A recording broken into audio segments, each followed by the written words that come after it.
today's chaotic society, every other second हमें ऐसे बहुत सारे इंस्टेंसेस देखने को मिल जाते हैं जहाँ पर लोग एक दूसरे के ऊपर चिल्ला रहे होते हैं, या तो आर्ग्यू कर रहे होते हैं, या बस ऐਵੇਂ ही लड़ रहे होते हैं। अब चाहे वो घर में हो, ट्रैफिक जैम में हो, ड्राइविंग करते टाइम, सब्जी लेते टाइम, या कहीं पर भी, आजकल लोगों का पारा हमेशा इतना हाई होता है कि अगर सामने वाला ज़रा सा कुछ कह दे तो हमें उससे डबल ही कहना है। हमें फिर पीछे नहीं रहना, हमें फिर आर्ग्यूमेंट्स में इतना आगे रहना है, और बस आर्ग्यू करते हुए चीज़ों को हम इतना ज़्यादा वर्स कर देते हैं, फिर कुछ समझ नहीं आता, फिर होश ही नहीं रहता कि हम क्या कह रहे हैं। लेकिन बाद में रियलाइज़ होता है कि यार ज़्यादा बोल दिया, हर्ट हो गया होगा, बाद में गिल्ट फील हो रहा होता है। इसीलिए लॉर्ड कृष्णा ने कहा था, when you are angry you get diluted. आप ऐसी ऐसी बातें सोचने लग जाते हो जो सच है ही नहीं। आप अपनी इमेजिनेशन में ऐसे ऐसे सर्कमस्टांसेस क्रिएट कर लेते हो that leads to confusion. And excessive anger ने कितने सारे रिलेशनशिप्स खराब किए हैं। People lose control over their ideas, behaviour and feelings. और जब हम गुस्से में होते हैं तो हम हद से ज़्यादा हर्टफुल ऐसी ऐसी चीज़ें बोल देते हैं जो हमें कभी नहीं कहनी चाहिए। Anger can consume you, so you need to take control over anger for your physical and as well as your mental well-being. And अब तो ये साइंस ने भी प्रूव कर दिया है कि हद से ज़्यादा गुस्सा आपकी सेहत के लिए कितना बेकार होता है। And when you are angry, you are actually poisoning your system. So you have to pay a little more attention to it. पता है क्या होता है कि अगर आउटसाइड सिचुएशन सही है ना, तो यू आर ऑल्सो गुड, आपका मूड एकदम ठीक है, सब बढ़िया, एकदम सब बढ़िया चल रहा है। लेकिन अगर आउटसाइड सिचुएशंस में कुछ थोड़ी सी दिक्कत हो जाती है तो आपका मूड भी खराब हो जाता है, यू आर ऑल्सो बैड। ये सही नहीं है ना। Human consciousness should create situations, लेकिन अभी क्या हो रहा है, situations are creating human consciousness. So चलो, अब तो ये तो हो गई बहुत बड़ी बड़ी बातें, लेकिन जो सिंपल सी बात है वो यही है कि हद से ज़्यादा गुस्सा ना आपके लिए ही बेकार होता है, और किसी के लिए नहीं, वो आपके लिए ही हानिकारक होता है। सो जब ऐसी वाली सिचुएशंस क्रिएट हो तो हमारी क्या अप्रोच होनी चाहिए? हाँ जी इसमें भी अप्रोच होनी चाहिए। सो हम ऐसे में क्या कर सकते हैं? यहाँ पे हम दो तरह के सोल्यूशंस के बारे में बात करेंगे, एक लॉन्ग टर्म और एक short term. So short term क्या हो सकता है कि जब हमें बहुत हद से ज़्यादा गुस्सा आ रहा होता है, एकदम से कुछ ऐसी चीज़ हो जाती है हमारे सामने, या हमें आकर किसी ने कुछ कह दिया बहुत ज़्यादा। जैसे आप किसी ऑफिस में हो और आपके बॉस एकदम से आए और आपको बहुत सारा सुना के चले गए, ये काम ऐसे नहीं किया, वैसे नहीं किया, ये वो आपको सुना कर चले गए। तो आपको क्या, वो तो चले गए, वो तो अपना सुना के चले गए अच्छे से, लेकिन आपका मूड ख़राब हो गया, आपको बहुत ज़्यादा गुस्सा आ रहा है, कुछ काम करने का मन नहीं कर रहा, इतना गुस्सा आ रहा है कि बस पता नहीं क्या कर दूँ। तो क्या करना है, टेक अ डीप ब्रीथ और बस रिवर्स काउंटिंग करना स्टार्ट कर दो, 10 8 10 9 8 7 और अगर उससे भी अगर नहीं होते हो ना शांत, तो 50 से स्टार्ट कर दो, 50 49 48 स्टार्ट कर दो। चलो, ये तो हो गया one of the solution. Second solution एक हमारी एक्सरसाइज है, वो एक ग्राउंडिंग एक्सरसाइज है। जब हमें एंग्जाइटी होती है, जब हम कहीं लॉस्ट फील कर रहे होते हैं, या हमें गुस्सा आ रहा होता है ना, तो हम उस एक्सरसाइज को प्रैक्टिस कर सकते हैं। अब उस एक्सरसाइज को करते कैसे हैं वो बताने से पहले मैं आपको ये बता दूं कि ये एक्सरसाइज एक बहुत सिंपल सी एक्सरसाइज है जो कि आपको उस मोमेंट में स्टे करने के लिए हेल्प करेगी। आपकी जो नेगेटिव थिंकिंग आपको परेशान कर रही होगी ना, उसको ज़रा सा अवॉइड करने के लिए और आपके माइंड को थोड़ा सा काम कर देगी। सो आप इस एक्सरसाइज को कहीं भी, कभी भी, कैसे भी कर सकते हो। इसमें आपको करना क्या है, इसमें आपको आपके सेंसेस पे फोकस करना है एंड प्रेजेंट मोमेंट पे फोकस करना है।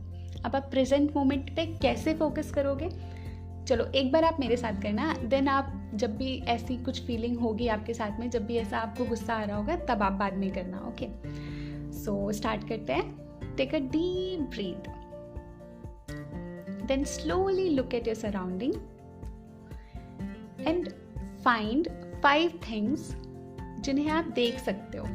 एनीथिंग, सामने कुशन है, सामने कर्टन्स हैं, टीवी है, एनीथिंग। देन फाइंड 4 थिंग्स जिन्हें आप टच कर सकते हो। स्लीपर्स, बेडशीट, क्लोथ्स आपके, कुछ भी.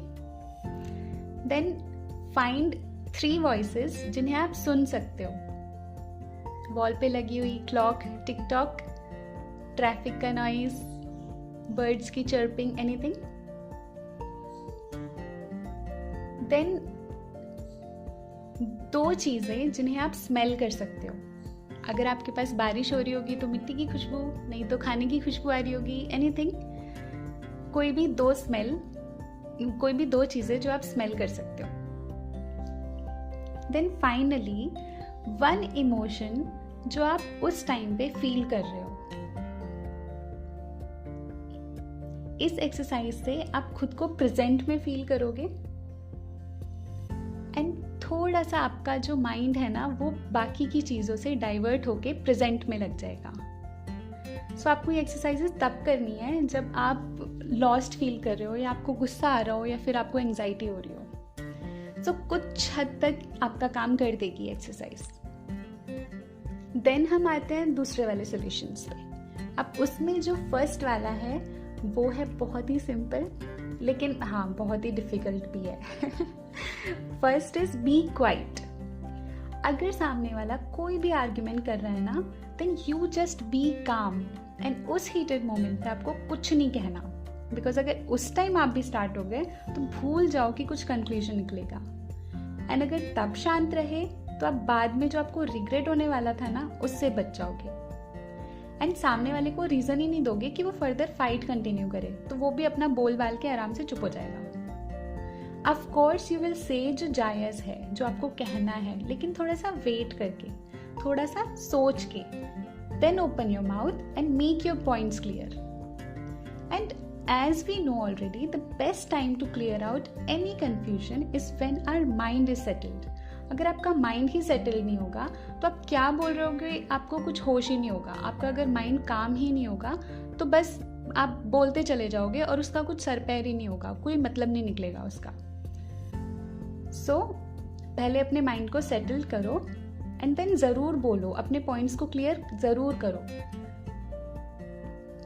एंड कभी भी ना पास्ट वाले आर्ग्यूमेंट को बीच में नहीं लाना, क्योंकि कभी भी ये नहीं बोलना कि तुमने ऐसे किया था, तुमने पहले वैसे किया था, ये वो. क्योंकि अगर पिछली बातों पे आ गए तब तो fight will continue indefinitely.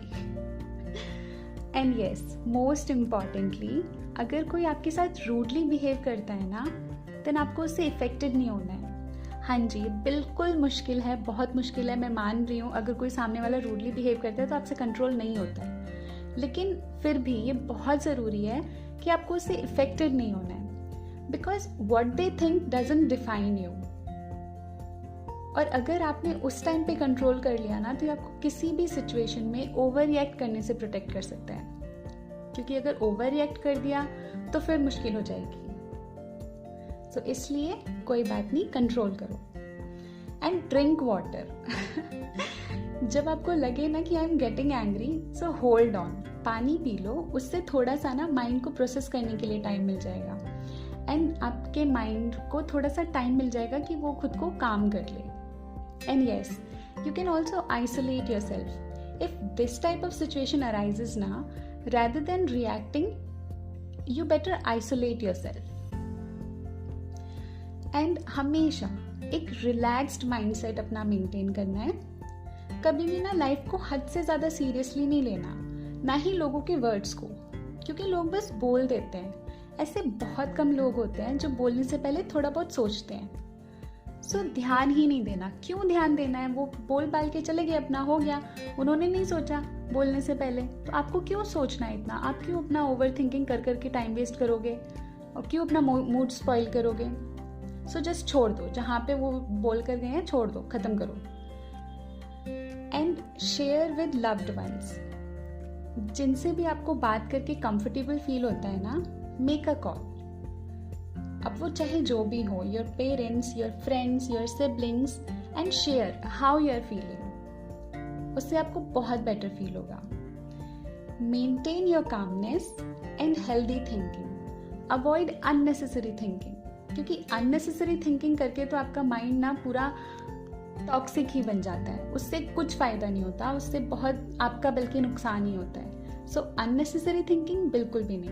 Calmness है, ठीक है. हेल्दी थिंकिंग है, ठीक है, लेकिन अननेसेसरी थिंकिंग नहीं.